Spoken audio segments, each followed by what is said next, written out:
Flat Earth hippie here. Going to try to explain this to you guys without dropping the F-bomb quite so much about the sun and the moon, what that moon is doing. Let me put this thing on me. It kind of affects my compass. I got a diagram I'm going to show you too, but let me show you here in the real world, and then I'll go over to the diagram and try to better explain it.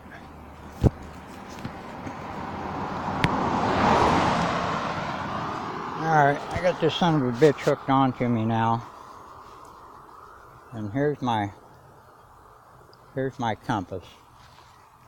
Get out here in the middle of this east-west road. Now this road right here that we're on, I don't even subscribe to the west-east thing. None of that bullshit. That's all ever changing. But to keep it simple so everybody understands, 4 days ago,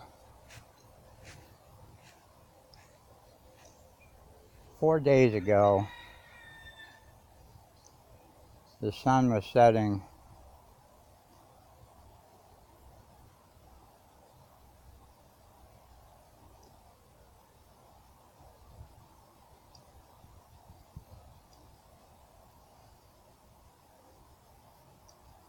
comes a fucking car.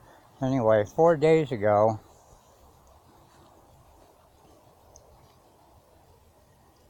the sun was setting at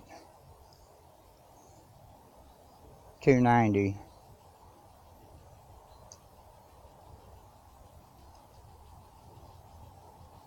Right about there.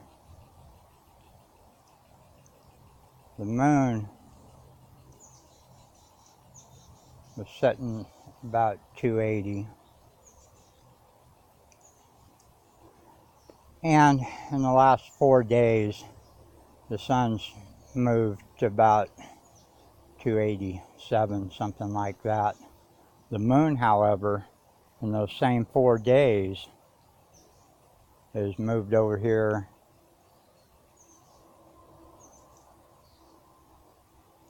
to right around 240. In 4 days, it went from setting here to setting over here, which means it went from coming up over here to coming up over here. It's moved, I don't know, 30 degrees across the sky, damn near to where the sun sets at the winter solstice. And it did that in 4 days, widening its spiral out to the Tropic of Capricorn, basically. Something that takes the sun 4.5 months to do from its current location. This might be a better example of it. Something you can follow. This is the center, or call it north or whatever. This is the Tropic of Cancer. This is the equator. This is the Tropic of Capricorn.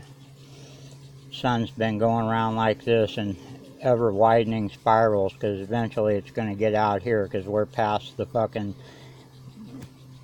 summer solstice where it was right here, and now it's about here. 4 days ago the moon was right here, and that son of a gun has done a spiral. Let me just go ahead and draw it and mess this thing up.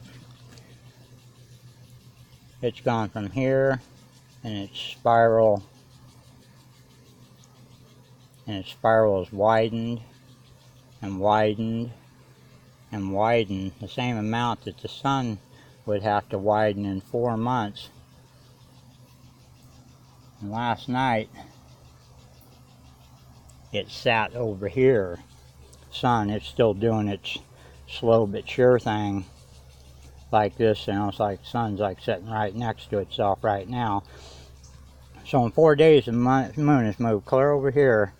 Now, in order for this eclipse to happen, the moon has to be on the sun's spiral for the sun to come up behind it, or whatever, however the eclipse is supposed to happen with the moon. So that moon's got to tighten its spiral back up in the next 2.5 weeks to mimic that of the sun. in order for it to be the eclipsing body. Even if it does tighten it up, I'm not sure that it's what's doing the eclipse. But anyway, the moon is all over the map. It's had to speed up and go around, a path that's twice as far as the sun, yet it seems to maintain its losing ground to the sun every night consistently, like you would expect it would, except it's traveling twice as far as the sun now. And so what I'm expecting to see in the next couple of weeks is the moon tighten up its spiral again to match that of the sun. Who knows?